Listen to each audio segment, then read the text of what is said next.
Accounting terms कर लिए थे, अपने बिजनेस ट्रांजैक्शन समझ ली थी कि कोई भी ऐसी चीज़ जिससे अकाउंटिंग प्रोसेस शुरू होता है। अकाउंट समझ लिया था जब अपन एक जैसी चीज़ें एक जगह पे रखते हैं। कैपिटल, नेटवर्थ और ओनर्स इक्विटी का मतलब एक ही होता है जो मालिक ने अपने ही बिजनेस के अंदर रुपए या किसी चीज़ की फॉर्म में कुछ डाला है। तो अगर वो चीज़ जो इसने यहाँ पे डाली थी उसको निकाल लिया वापस, उसको हम क्या बोलते हैं, ड्राइंग्स।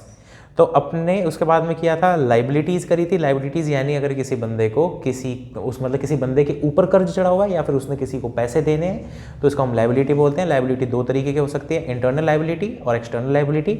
और एक्सटर्नल लाइबिलिटी को भी हम कहीं ना कहीं दो तरीकों से बांट सकते हैं, नॉन करंट लाइबिलिटी और करंट लाइबिलिटी। ठीक है, अब अपन जा रहे हैं क्रेडिटर वगैरह पे और नई डेफिनेशंस करना शुरू करते हैं। तो देखो क्रेडिटर के बारे में ये बोला गया कि आप जिस चीज़ का बिजनेस करते हो उसी से रिलेटेड कोई सी चीज आप किसी से उधार पे खरीद रहे हो तो सामने वाला बंदा आपका क्रेडिटर बन जाता है। फॉर एग्जाम्पल, मान लो अपन ना फर्नीचर का काम करते हैं, ठीक है, तो अपन ने फर्नीचर के लिए रॉ मटेरियल यानी वुड खरीदी किसी बंदे से उधार पे, ठीक है। तो जो सामने वाला बंदा है यानी ये जो है ये हमारे लिए क्रेडिटर बन जाएगा। बात समझ आई?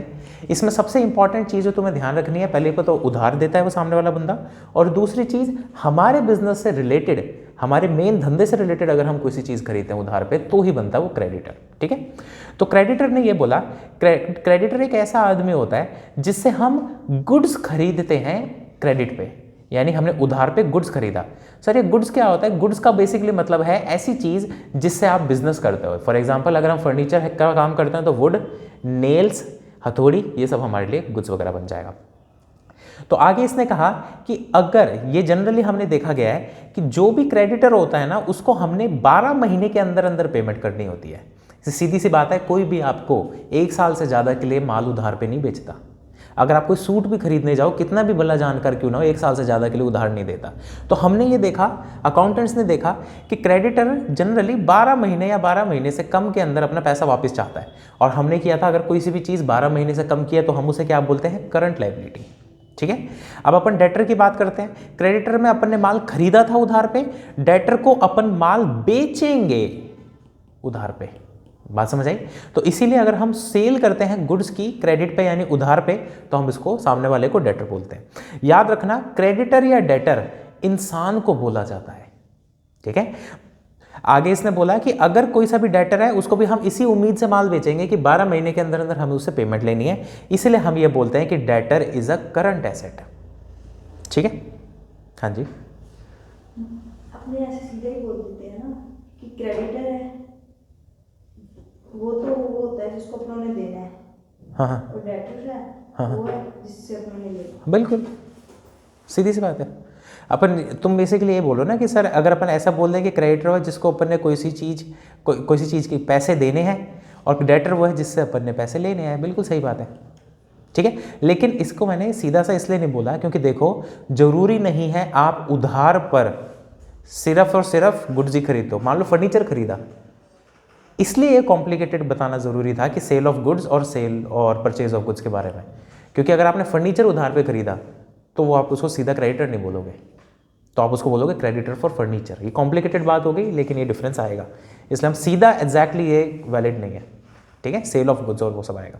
आगे अपन देखते हैं एसेट्स क्या होते हैं। तो देखो, एसेट एक ऐसी चीज़ होती है, रिच डैड और पुअर डैड वाली बुक पढ़ी है, ठीक है ना? तो उसके अंदर क्या है, यही बोला गया कि आप ज़्यादा से ज़्यादा ना अपने एसेट्स बनाओ। तो एसेट जो उसने वर्ड यूज़ किया ना, वो किसके लिए यूज़ किया है वो समझो। एसेट एक ऐसी चीज़ होती है जो आपको कुछ ना कुछ कमा के देगी और जिस पर आपका कंट्रोल है। फॉर एग्जाम्पल, किसी पड़ोसी की ज़मीन कमा के दे रही है, सीधी सी बात है, पड़ोसी को तो कमा के दे रही है, लेकिन क्या उस पर मेरे पे कंट्रोल है? मेरा कंट्रोल नहीं है, तो मेरा एसेट नहीं है, वो पड़ोसी का एसेट है। ठीक है, अगर मान लो मेरी खुद की बिल्डिंग है, वो मेरे को कमा के दे रही है और क्या मेरा इस पर कंट्रोल है? तो मेरा एसेट है। ठीक है, तो इसने यही बोला कि एसेट्स वो चीज़ें होती हैं जो हमें फ्यूचर में इकोनॉमिक बेनिफिट देती है। इकोनॉमिक बेनिफिट यानी हमें कहीं ना कहीं से पैसा कमा के देती है, और सबसे इंपॉर्टेंट बात, उस पर हमारा कंट्रोल होना बहुत ज़रूरी है। अगर हमारा कंट्रोल नहीं है तो वो हमारा एसेट नहीं है, किसी और का है। ठीक है, अब एसेट्स की अगर अपन बात करें तो एसेट्स जनरली बोला जाता है कि कोई से भी प्रॉपर्टी है आपके पास तो वो आपका एसेट बन गया। अब एक एग्जांपल लेते हैं अपन कि मान लो कोई सी सरकारी ज़मीन है, उसके ऊपर किसी बंदे ने कब्जा किया, तो क्या वो बंदा ये बोल सकता है कि वो उसका एसेट है? नहीं बोल सकता। क्यों? क्योंकि माना कि वो अभी के लिए कमा के दे रही है, पर उस पर कंट्रोल नहीं है उस बंदे का, इसलिए वो उसका एसेट नहीं है। ठीक है, तो आगे अपन ये बोलते हैं कि एसेट्स को भी हम ना 3 तरीके से क्लासिफाई कर सकते हैं। सबसे पहला है नॉन करंट एसेट, और मैं अभी तक तुम्हें समझा चुका हूं नॉन करंट यानी ऐसी चीज जिसको हम 12 महीने से ज्यादा के लिए रखेंगे। ठीक है, वहीं पे अगर करंट एसेट्स की बात करूं तो करंट एसेट वो चीजें होती हैं जो 12 महीने के अंदर अंदर हम खरीद देंगे या बेच लेंगे, कुछ भी ऐसा सिस्टम हो जाएगा। फिक्टिशियस एसेट वो होते हैं जो उनसे एसेट तो हैं लेकिन ना अजीब से एसेट है, उनमें 12 महीने वाला और ये वाला कंसेप्ट नहीं लग रहा है, उनमें कोई अलग ही कंसेप्ट लग रहा है। वो क्या लग रहा है वो अपन देखते हैं। तो देखो, सबसे पहले तो अपन नॉन करंट एसेट्स को समझते हैं। नॉन करंट एसेट वो होते हैं जो हमने बेचने नहीं है 12 महीने के अंदर, यानी 12 महीने से ज्यादा चलेंगे वो। ठीक है, आगे हम नॉन करंट एसेट्स को 2 तरीके से डिवाइड कर सकते हैं। सबसे पहला है टेंजिबल एसेट।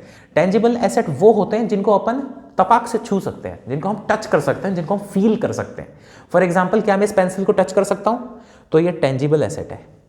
ठीक है, क्या मैं किसी की इज्जत को टच कर सकता हूं? मतलब न्यूज़पेपर वाले पे मत जाना, वैसे मैं कह रहा हूं। ठीक है, अपन उसको सिर्फ कहीं ना कहीं काफी कोई रिस्पेक्टेड बंदा है, अपन उसकी इज्जत को महसूस कर पाते हैं, राइट? तो वो टेंजिबल नहीं, उसको हम इनटेंजिबल बोलते हैं। यानी अपन किसी को टच कर पा रहे हैं, टेंजिबल। किसी को टच नहीं कर पा रहे, सिर्फ महसूस कर पा रहे हैं, फील ले पा रहे हैं, उसको हम बोलते हैं इनटेंजिबल एसेट। ठीक है, करंट एसेट की अगर अपन बात करें तो करंट एसेट वो होते हैं जो 12 महीने के अंदर अंदर कैश में कन्वर्ट हो जाएगा। ठीक है, अब फाइनली अपन देखते हैं फिक्टिशियस एसेट क्या होता है। फिक्टिशियस एसेट को समझना, फिक्टिशियस एसेट वो होते हैं जिन पे अपन ने क्या कर दिया, खर्चा तो कर दिया, लेकिन उसका बेनिफिट ना अपन को कई सालों के लिए मिलेगा, तो अपन वो खर्चे को थोड़ा थोड़ा करके यूज करते हैं। एक और एग्जांपल समझो, मान लो तुमने ना 2 लीटर की फैंटा की बोतल खरीदी। ठीक है, तुमने एक साथ खर्चा कर दिया, लेकिन क्या एक ही साथ पी जाओगे? क्या इंसान हुए तो थोड़ा थोड़ा थोड़ा थोड़ा करके पियोगे, सीधी सी बात है। इसी तरीके से ये फिक्टिशियस एसेट होते हैं। एग्जाम्पल लेते हैं, टाटा ने IPL होस्ट किया, अपन अंदाजा ले लेते हैं 50 करोड़ 100 करोड़ जितने भी दिया, मान लो 100 करोड़ दिया, तो टाटा ने कब IPL होस्ट किया था और उसका फायदा आज भी देखो हम टाटा IPL बोलते हैं, तो यानी 100 करोड़ का फायदा उसको आने वाले टाइम के लिए मिलेगा। तो यही फिक्टिशियस एसेट होते हैं। फिक्टिशियस एसेट के बारे में ये कहा गया है कि ऐसे खर्चे जो हमने उस साल में डालने की बजाय छोटा छोटा करके काफी आगे सालों में कैरी फॉरवर्ड किया। फॉर एग्जांपल, अगर टाटा ने 100 करोड़ IPL होस्ट करने के लिए दिया, टाटा को लगता है यार इसको ना 1 साल में मत डालो पूरा का पूरा, एक साल का खर्चा नहीं है, इसको ना 10 साल के लिए अपन को इसका बेनिफिट मिलेगा। तो यानी पहले साल में 10 करोड़ दिखाओगे, दूसरे साल में दोबारा 10 करोड़ दिखाओगे, ऐसे करते करते 10 साल के लिए आप 10 करोड़ दिखाते जाओगे। समझ आई? तो इसको हम क्या बोलते हैं? फिक्टिशियस एसेट बोलते हैं। क्यों? क्योंकि एसेट दिख रहा है लेकिन एक्चुअल में खर्चा है जो हमने धीरे धीरे स्क्रैच ऑफ किया। ठीक है, अब अपन आगे करते हैं, बिल रिसीवेबल को समझ लेते हैं। बिल रिसीवेबल क्या होता है? इसको ऐसे समझो, एक पर्ची है, उस पर किसी बंदे ने ये लिख के दे दिया कि मैं पेमेंट करूंगा। ठीक है, तो उसको हम बिल रिसीवेबल या बिल पेबल बोलते हैं। सीधी सी बात है, अगर किसी बंदे ने बोला कि मैं पेमेंट करूंगा तो उसके लिए बिल पेबल बन गया क्योंकि उसने पेमेंट करनी है, लेकिन वो ही पर्ची सामने वाले के लिए बिल रिसीवेबल बन गया क्योंकि उसको पेमेंट मिलेगी। सीधी सी बात है ना, जो मैंने पर्ची लिख के दी कि मैं पेमेंट करूंगा तो मेरे लिए पेबल है, लेकिन सामने वाले के लिए रिसीवेबल है, जैसे उल्टा होगा। तो यानी एक ऐसी चीज जिस पे आपने लिखित में एक्सेप्टेंस दे दी, यानी हाँ भर दी कि हाँ हमें पेमेंट मिलेगी क्योंकि ये रिसीवेबल है। लेकिन वहीं दूसरी तरफ अगर कोई सा बंदा हमें ये लिख के दे देता है कि मैं पेमेंट दूंगा तो वो उसके लिए बिल पेबल है। बात समझ आई? एक एग्जांपल लेते हैं, हमने किसी बंदे को एक ये चीज लिख के दे दी कि हम सामने वाले बंदे को 1000 रुपये देंगे, तो हमने देने की बात करी है, तो ये हमारे लिए बिल पेबल है। समझ आई? लेकिन वहीं सामने वाले बंदे के लिए बिल रिसीवेबल हो गया। बात समझ आई? क्योंकि वो इससे पेमेंट ले लेगा। तो यानी हमें समझ आई कि या तो आपने एक्सेप्टेंस दी या एक्सेप्टेंस ली, यानी पेमेंट देने का वायदा किया या पेमेंट मिलेगी, इसके हिसाब से हम जो चिट्ठी होती है एक तरीके से उसको बिल रिसीवेबल या बिल पेबल बोलते हैं। और एक चीज़ याद रखना, ज़रूरी नहीं है ये सिर्फ चिट्ठी फॉर्म में हो, अलग अलग रूप से लिख के दे सकते हो। स्टाम्प पेपर पे लिख के दे दिया, चेक के थ्रू लिख के दे दिया, ऐसे अलग अलग तरीके हो सकते हैं, ब्लैंक पेपर पे लिख के दे दिया। अब अपन ट्रेड रिसीवेबल की बात करते हैं। अभी अपन ने बिल रिसीवेबल पढ़ा था, अब ट्रेड रिसीवेबल की बात करते हैं। तो देखो, अगर मैं तुमसे ये बात करूं कि डेटर कौन होता है, डेटर तुम बोलोगे सर वो आदमी होता है जिससे हमें पैसे लेने हैं, जो हमें पेमेंट देगा।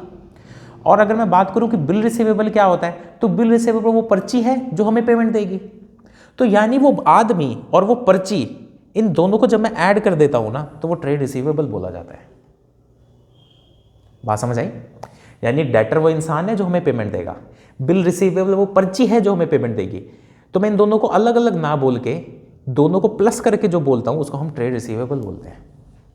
तो इसमें यही लिखा गया है कि ट्रेड रिसीवेबल टोटल है डेटर और बिल रिसीवेबल का। तो अगर मैं फॉर्मूले के फॉर्म में बताऊं तो trade receivable is equal to debtor plus bill receivable. ठीक है। वहीं पे अगर अपन दूसरी तरफ देखें, क्रेडिटर वो है जिसने पैसे देने हैं। ठीक है, मतलब जैसे मान लो अपन ने किसी को पैसे देने हैं, मान लो मैंने तुम्हें पैसे देने हैं, तो तुम मेरे क्रेडिटर हो गए, मैंने पैसे देने हैं। अगर वहीं पे मैं बिल पेबल की बात करूं तो इसमें भी मैंने पैसे देने हैं। तो जब मैं क्रेडिटर और बिल पेबल की अमाउंट को टोटल कर देता हूं तो वो ट्रेड पेबल बन जाता है। ठीक है, तो इसमें यही लिखा हुआ है कि total of creditor and bill payable is known as trade payable. ठीक है, अगर मैं तुम्हें एग्जाम्पल लें, एग्जाम्पल के अंदर मैंने तुम्हें बोला कि राम अपना एक क्रेडिटर है 10,000 रुपये से और अपने पास एक बिल पेबल भी है 10,000 रुपये का, तो तुम क्या बोलोगे, सर आपका ट्रेड पेबल टोटल कितना हो गया, 20,000 रुपये, दोनों को टोटल कर दो। समझ आ गया? ये वाली जो अमाउंट है ये क्रेडिटर की अमाउंट है, ये वाली जो अमाउंट है ये बिल पेबल की अमाउंट है, ये जो अमाउंट है ये ट्रेड पेबल की अमाउंट है। ठीक है, आगे पढ़ते हैं अपन। आगे बोला जा रहा है रिसिप्ट्स के बारे में बात हो रही है। तो इसके अंदर बेसिकली दो तरीके की रिसिप्ट होती है, रेवेन्यू रिसिप्ट और कैपिटल रिसिप्ट। इस रिसिप्ट के पूरे स्ट्रक्चर को अपन अगली क्लास में पढ़ते हैं। ठीक है, बाय बाय।